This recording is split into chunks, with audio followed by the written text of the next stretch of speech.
Hello students, welcome ulit sa online tutorial natin. So, continue tayo for problem number 2 for the practice problem sa theory.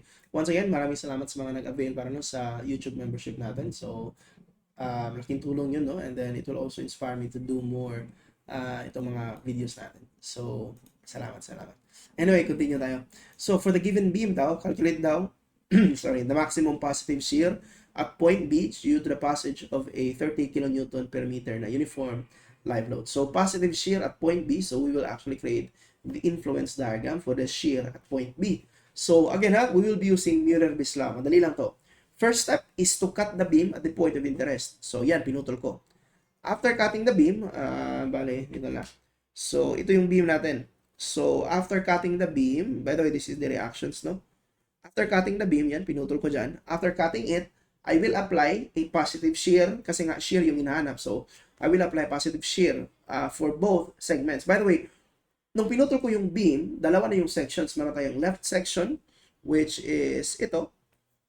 Meron tayong right section of the beam.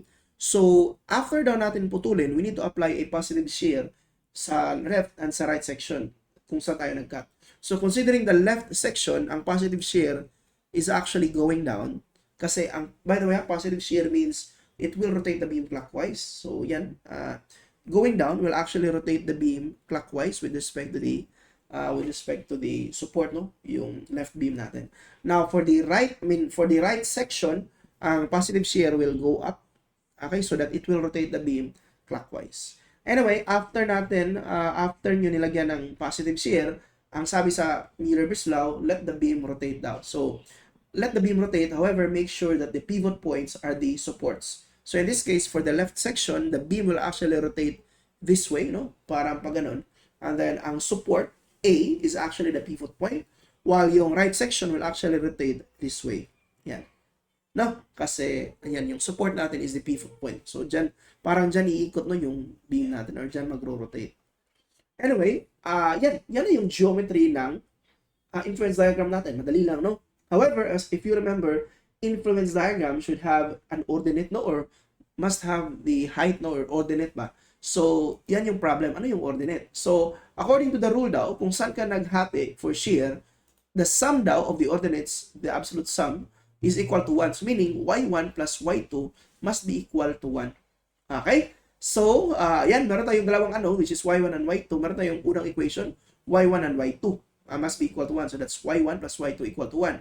However, two unknowns man yan, dapat dalawa din ang equation. We can find the other equation by using ratio and proportion for the two. So, that's y over 3, y2 over 3 must be equal to y1 over 4. Once nakuha mo na yan, you can solve now the y2 and y1. Ang ginawa ko lang is actually I substituted y2 with 1 minus y1. And then, again, for this equation, you only have one unknown. You can use your calculator para mag-shift solve. Mas-solve mo ang y1 equal to 4 over 7 or that's 0.571. And then y2, simply subtract that with 1, then 0.429. Now, ang tinanong sa problem, maximum positive shear. So, to get the maximum positive shear or kung ano man yan, mapa-shear, mapa-moment, so we will use the influence diagram. Ang governing equation will be shear or moment or reaction is equal to PYW area. Ganun ang taga. So, in this case, shear is equal to Py plus W area. Sir, ano yung P, ano yung Y, ano yung W and area? So, ang P represents the concentrated live load. Daw, sa problem natin, walang concentrated live load. So, 0 yan. So, tatanggalin natin yan. What we have in the problem is actually a uniformly distributed load, W. So, we are interested dito, W. Ano yung area? Area of the influence diagram. Now, sa problem, tinanong tayo sa positive shear. Then, you need to consider the positive area. Looking at the figure, the positive area is actually this area above the x-axis. So that's 1/2 basis for height is y. Kaya, Vmax is 30 times W area. 30 is actually W and then ang area yan. 1/2 base is 4 and ang height is y1. Nasolve natin ang y1 na 0.571. So you have maximum shear is 34.286. Now you might be wondering, sir, bakit dalawa yung sinolve mo? Positive and negative. Actually, ang tinanong kasi sa problem, what is the maximum, tama no? Positive shear pala yung nilagay dito. So, automatic sana, no? Ito lang agad. Okay? So again, be careful with the question kasi using the influence diagram, you actually have two maximum shear dyan. Meron kang maximum positive, meron kang maximum negative. Now, akala ko yung tinanong sa problem is the maximum shear lang. Pag tinanong lang na maximum shear, hindi sinabi kung positive o negative, it means you need to choose or you need to solve the two and then compare kung asan yung mas malaki. Anyway, mas malaki, kahit na-compare natin yung dalawa, ang maximum shear is actually ito pa ding positive. Sige. Next, ang tinanong sa problem, what is the moment daw at B due to the passage of a 30 kN meter uniform live load? So, same pa din. Actually, medyo tricky yung question dito, no? Kasi, hindi niya sinabi kung maximum moment ba or minimum moment ba? So, hindi niya sinabi, no? So, anyway, let's try to check daw yung solution natin. So, ang ginawa natin, same pa din, we will create the, I think, ang tinanong dito is actually the maximum positive moment kasi meron din tayong negative moment. So, nakalimutan lang atang ilagay, no? What is the maximum positive moment at B? So, anyway, this is our influence diagram for the moment at B. Sir, paano mo ginawa yan? Same pa din, for the moment, same pa din yung gagawin natin. We have a beam, and then, same with shear, we will cut the beam at the point of interest. Anyway, this is the point of interest dyan, point B. And then after nyan, kung sa shear, nilagyan natin ng positive shear, dito sa moment, lalagyan din natin ng positive moment. By the way, positive moment tends to rotate the beam, and then the beam will actually smile, no, because of that rotation. So anyway, considering the left section, ang positive moment will actually look like this. Yan. While considering the right section, ang positive moment will actually look like that, no? Ganyan. So anyway, after that, let the beam rotate. So I hope you will agree. Yung left section will rotate this way. Ay, sorry. It will actually go up.